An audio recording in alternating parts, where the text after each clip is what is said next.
This in, higher rates ahead. Let's jump right to the slide. That doesn't count as news. We've been saying this for years. Thank you for joining us again at the National Real Estate Cafe. We wanted to jump right in. I know, everybody knows they've been hearing about rates possibly going up. Oh, but now it's true. Now you're going to believe us because now you see it's happening. Yes, and it's a volatile market right now. Everything strives around what's happening globally now. You hear somebody might push a red button and start a war, or somebody can't pay their debt like Italy. It makes a difference. Well, and the thing about Italy that makes it interesting is they've got this Euro contagion thing, right? Think Brexit, right? So when the British exit the Euro, is Italy going to have to leave the Euro?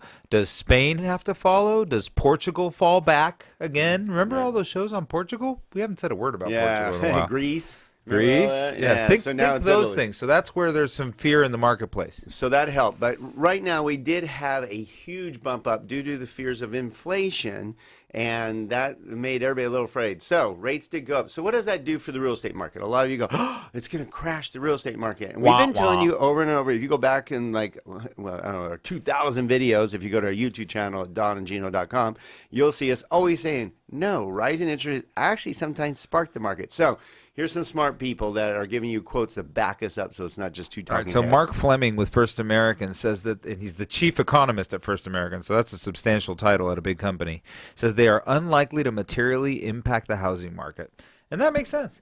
It's really, you don't buy or not buy a house because of an interest rate. You either buy or not buy a house because you want a place for your family, because there's so many emotional reasons, and sometimes we see the people make the mistake of treating it as an investment. Right, or worrying about it. You put a good quote to one of our clients going, the 3,000 or 4,000 you're worried about on the appraised value now, or the 3,000 or 4,000 between your offer price and the acceptance price, in 10 years is being immaterial. Completely irrelevant. Yeah, it's going to be irrelevant. You're not even care. Who thinks about their purchase price? No, it's irrelevant. So Mark Fleming, I like his other comment here. So why would that happen if rates are going up? The driving force behind is the increased healthy economic conditions. I mean, we got a great economic conditions between, not a whole lot of income growth, but at least jobs are maintaining. Yeah, so you have substantial the job market's basically tapped out. There's no room. So when you don't have, it's kind of the same situation that we have with homes with supply and demand.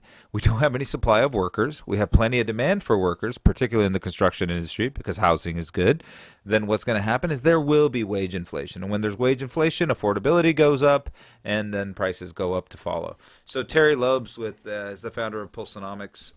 He's one of the, I would say Pulsonomics is one of the better news publications that you can get about real estate, and is talking about supply again, just like we did a couple of days. So constrained home supply, persistent demand, and very low unemployment and steady economic growth have given the jolt to the near-term outlook for home prices. And I agree with that 1,000%. And I like what Lori Goodman says, basically the co-director of Housing Finance Policy Center at the Urban Institute. Higher interest rates are generally positive for home prices. Where have you heard that before, Gino? Yep. Despite decreasing affordability, there were only 3 periods that were where the rates actually hurt the appreciation levels and the housing market. Okay, so let's talk about this for 1 second. One of the things that's critical here is what's most likely to make you ask for a raise to your boss?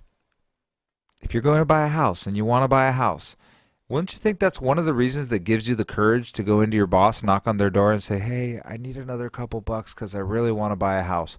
So house prices going up can actually spur that wage inflation we've been looking for. There you go, and it's that time too. You heard right here on the National Real Estate Cafe. Get these sent right to your phone by texting NREC to the number 58885 and find out more at donandgino.com.